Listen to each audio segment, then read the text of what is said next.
I like this question because as a guy at my age bracket and not growing up with computers, I'll admit that even though I have social media, because in this day and age you got to have it to run a business, I don't really comprehend it, and some of the stuff I see on the internet really makes me scratch my head. So let me throw this at you.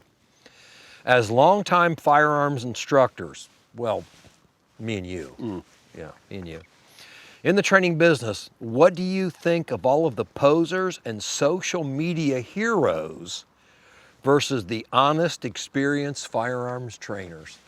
Wow. You know, I see some stuff on there, and I see these guys that have 100,000 followers or viewers or whatever, and I often wonder, how many of those people are on there because they want to watch what crazy, stupid crap this guy's going to do next versus people that actually believe what this person's throwing out? Yeah. You know, to not ever diminish anybody's value, because there are a lot of real deal guys that have a tremendous following. There's a lot of guys out there that have done real well with that. But then there's probably a greater number of guys that are basically gone the route of like jackass. They want to be a personality. Yeah. Yeah. And they've done some crazy things, some dumb things, and the followers grow. And I guess that's the direction that it's going, but for me it's aggravating. Well, you know, and I don't want to, and I'm all seriousness, I don't want to diminish Rich, but you and I are of the similar instructor generation. In order to reach a level of, say, national prominence, you had to actually be there and do that. You had to be in the military, you had to be in law enforcement, you had to get published. And getting published in the very few firearms or trade journals was tough to do. Absolutely. I mean, the editors reached out to you to come in there. You just didn't like show up and suddenly do it. And then you had to get published. And then along with getting published, you had to have some experience behind those publications and all of that kind of stuff. And then you did that for years and years and years before you reached a level where people would like, hey, well, this guy's got something to say. Now, all of a sudden, you just go on Instagram or YouTube or whatever and throw up some crazy crap, and suddenly people are going, oh, look at this guy. But what's scary is Awesome. the new person doesn't know whether it's crap or not. The new person thinks this guy has 9 million followers. He must know what the hell he's talking about. And they want to emulate the stuff that looks cool, you know, the tactical scanning kata and all that nonsense, when really, does that person have any idea what the hell they're talking about? And you know, it's so easy to check out somebody's background. It's not that hard to do whether That's or not. a benefit Yeah. of today's society, is because Yeah. when someone claims some crap, you can dispel that pretty easily. You know, my buddy Ken Hackathorn, who to me is a true mentor. Oh, absolutely. He's one of the last of the great firearms instructors that kind of set the tone for where we're all at now. We were talking about a particular site or page or whatever that's called on one of the social media. And I was asking, Ken, what do you think about this? And he looks at me and says, Dave, I know you like that Crown Royal. You probably want to have a good size amount with you before you start reading that stuff, because you're going to need it. And that told me right there that I didn't want to go in there because I was going to get angry. It's not anger because I'm not involved in it. It's anger because, set aside my persona of being this grumpy old guy. Persona? Okay. I can't say what I want to say.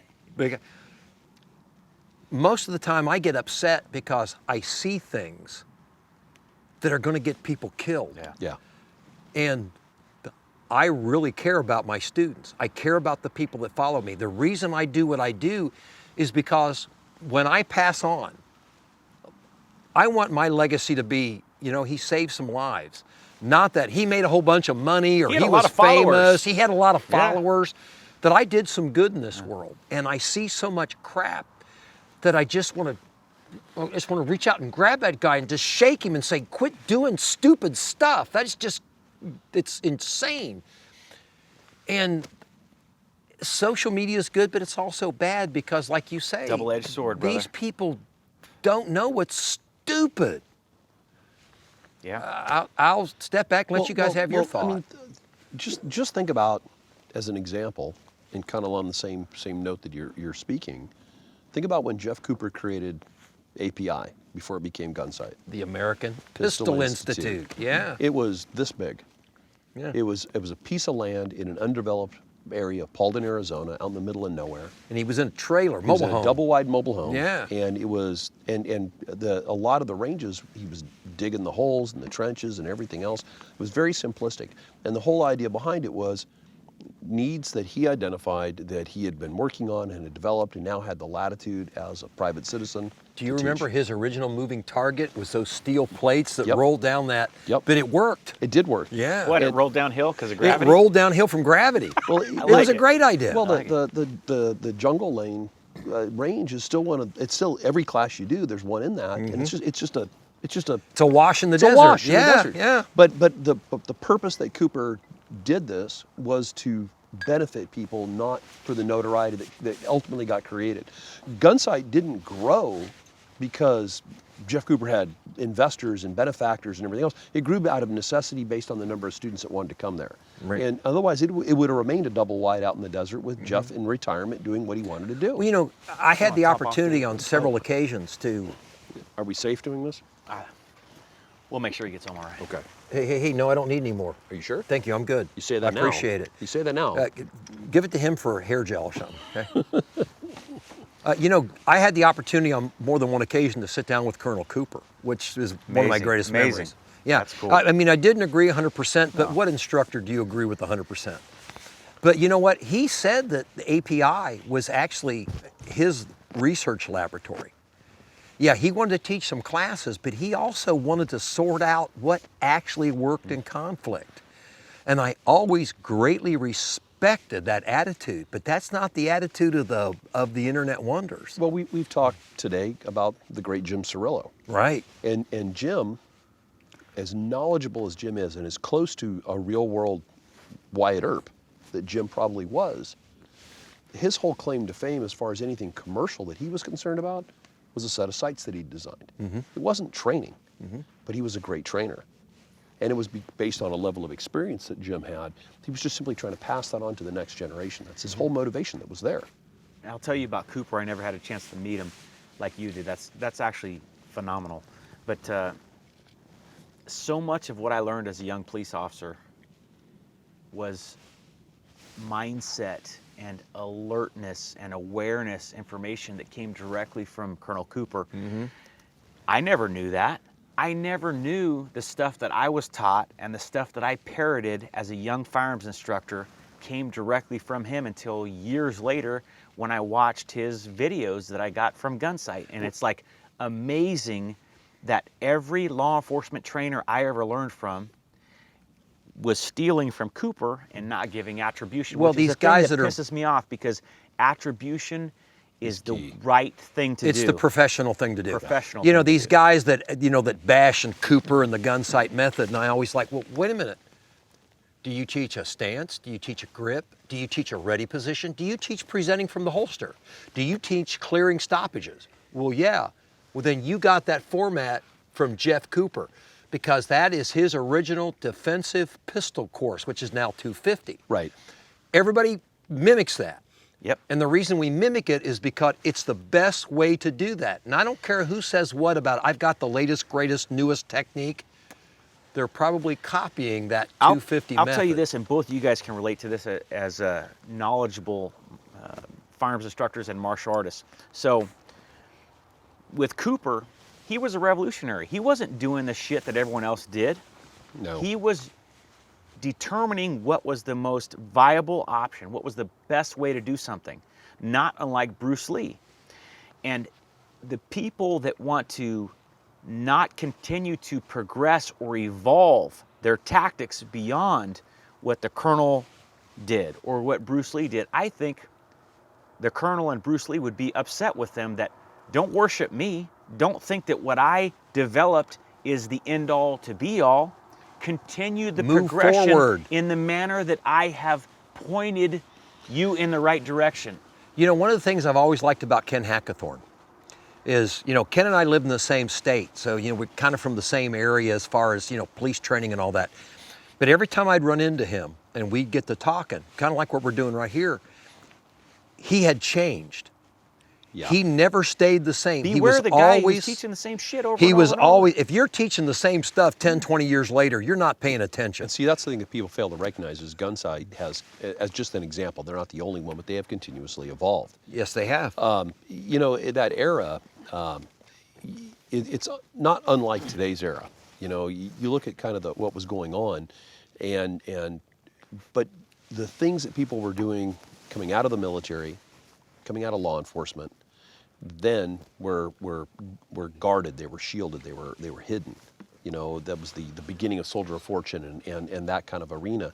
And it was things that just weren't commonplace in the United States. Well, come our first dealings in the first Gulf War and then the subsequent Iraqi and Afghani events, contracting and everything else, it became a glamorous activity that everybody that thought that they were either a bouncer or a former military or former cop, they were all going overseas to make their money doing this. And it kind of changed the format of a lot of things. I felt real lucky.